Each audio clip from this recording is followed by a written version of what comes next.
ఐపీఎల్లో కోట్ల రూపాయలు పెట్టి ఫ్రాంచైజీలు డమ్మీ ప్లేయర్స్ను కొనుగోలు చేస్తున్నాయా అంటూ సునీల్ గవాస్కర్ చేసిన సంచలన వ్యాఖ్యలు ఇప్పుడు తీవ్ర చర్చనీయాంశంగా మారాయి.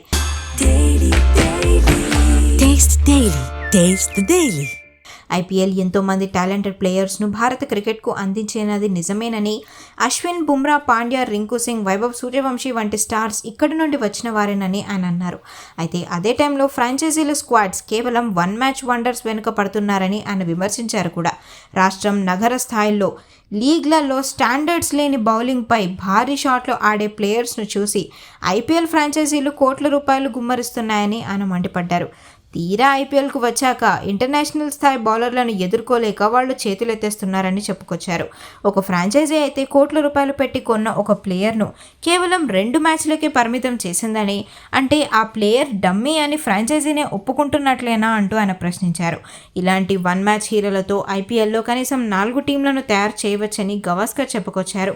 ఐపీఎల్ అనేది ప్లేయర్స్ అసలు సత్తాను క్షణాల్లో బయట పెడుతుందని ఆయన స్పష్టం చేశారు. Taste the Daily.